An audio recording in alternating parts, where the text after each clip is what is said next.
Dating एक अंग्रेजी का शब्द है जो दो सहयोगियों के लिए बना हुआ है, जिसमें दोनों सहयोगी एक दूसरे की जरूरतें पूरी करने के लिए साथ देते हैं। लेकिन उत्तर प्रदेश की राजनीति में एक सहयोगी तो पूरा साथ निभा रहा है, लेकिन दूसरा वाला सिर्फ तारीख पर तारीख देता जा रहा है। भारतीय जनता पार्टी चाल, चरित्र और चेहरे की बात करती है। चाल, चरित्र और चेहरा ही भाजपा की टैग लाइन होती है, लेकिन पूर्वांचल के दिग्गज नेता ओम प्रकाश राजभर से किया गया वादा नहीं निभाने के कारण अब चाल, चरित्र और चेहरे पर सवाल उठ रहे हैं।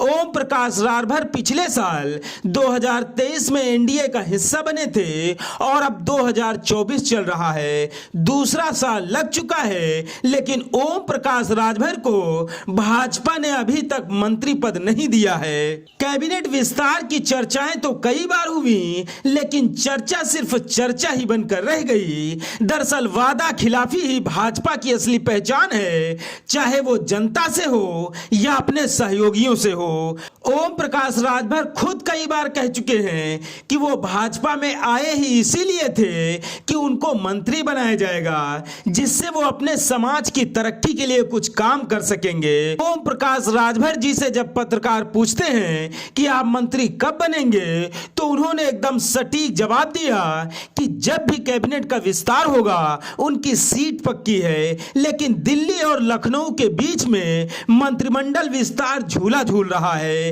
एक बार दिल्ली वाले पकड़कर झूला देते हैं और एक बार लखनऊ वाले पकड़कर झूला देते हैं। भाजपा वालों को लग रहा होगा कि वो ओपी राजभर को ऐसे ही झुलाते झुलाते लोकसभा का चुनाव भी जीत लेंगे, लेकिन ओम प्रकाश राजभर कोई चीन वाले शी जिनपिंग थोड़े ही ना हैं जो झूला झूल कर संतुष्ट हो जाएंगे।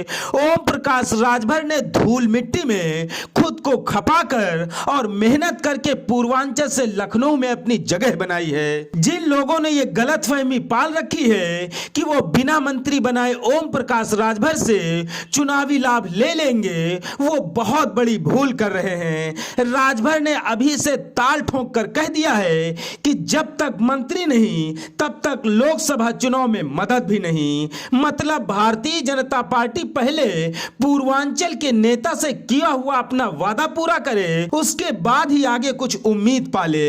राजभर ने भाजपा को साफ साफ संदेश पहुंचा दिया है कि लोकसभा चुनाव के पहले कैबिनेट का विस्तार नहीं हुआ तो साथ में चुनाव लड़ने पर उनको सोचना पड़ सकता है। मतलब ओम प्रकाश राजभर के पास अभी दूसरे भी विकल्प खुले हुए हैं। वो भाजपा का साथ छोड़कर दूसरे विकल्पों पर भी विचार कर सकते हैं। भाजपा का साथ छोड़ने पर भले ही कुछ लोग ओम प्रकाश राजभर को मौका परस्त कहें, लेकिन राजभर को इसकी कतई परवाह नहीं है। आप सोचिए कि 9 महीने पहले जब ओम प्रकाश राजभर भाजपा के साथ आए थे, तब कुछ ही दिनों बाद मंत्रिमंडल की विस्तार की चर्चा चली थी। फिर उसके बाद चर्चा चली कि नवरात्रि में जब अच्छे दिन आएंगे तब मंत्रिमंडल का विस्तार होगा। फिर दशहरा में मंत्रिमंडल विस्तार की खबरें चलने लगी। जब नवरात्रि और दशहरा भी निकल गया तो चर्चा हुई कि अब दिवाली पर मंत्रिमंडल का विस्तार होगा, लेकिन दिवाली भी निकल गई। फिर चर्चा हुई कि अब ओम प्रकाश राजभर को नए साल पर भाजपा गिफ्ट देगी, और इसी बीच खबर आ गई कि योगी सरकार अयोध्या के आयोजन में अभी व्यस्त है। राम मंदिर की प्राण प्रतिष्ठा होने के बाद कैबिनेट का विस्तार किया जाएगा। बीजेपी ने अपने सभी आयोजन एक एक करके पूरे कर लिए, लेकिन अपने सहयोगियों से जो वादा किया उसको अभी तक नहीं पूरा किया गया। अब उत्तर प्रदेश में 10 राज्यसभा की सीटों पर मतदान होना है।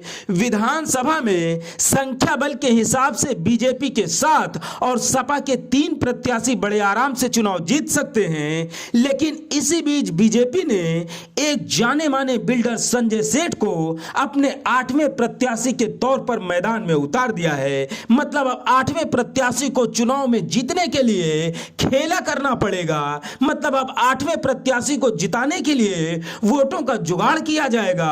अब 8वें प्रत्याशी को जिताने के लिए वोटों का जुगाड़ किया जाएगा। ओपी राजभर से बात होगी, जयंत चौधरी से बात होगी, राजा भैया से बात होगी। सपा के कुछ नाराज धड़ों को तोड़कर लाने की रणनीति बनेगी। बाकी अनुप्रिया सिंधिया और संजय निषाद तो पहले से साथ हैं ही, लेकिन पूर्वांचल की जनता राजनीतिक रूप से बहुत होशियार है। वो सब कुछ देख रही है किस तरह से बीजेपी एक एक करके अपने सभी आयोजन सफल करती जा रही है, लेकिन अपने सहयोगियों से किए हुए वादे पूरे करने में उसे महीनों का समय लग चुका है। शायद अब ओम प्रकाश राजभर भी काफी कुछ समझ चुके हैं, इसीलिए साफ साफ कह दिया है कि जब तक मंत्री नहीं बनाया जाएगा तब तक आगे बात भी नहीं बढ़ेगी। देखिए आने वाले कुछ दिनों में क्या होता है, बीजेपी अपना वादा पूरा करती है या फिर ओम प्रकाश राजभर कोई नया रास्ता तलाश करते हैं। मित्रों, आपसे गुजारिश है कि आप एक भारत को शेयर और सब्सक्राइब भी करते रहें, जिससे कि वंचितों, शोषितों, पीड़ितों की आवाज को प्रमुखता से उठाया जा सके। धन्यवाद।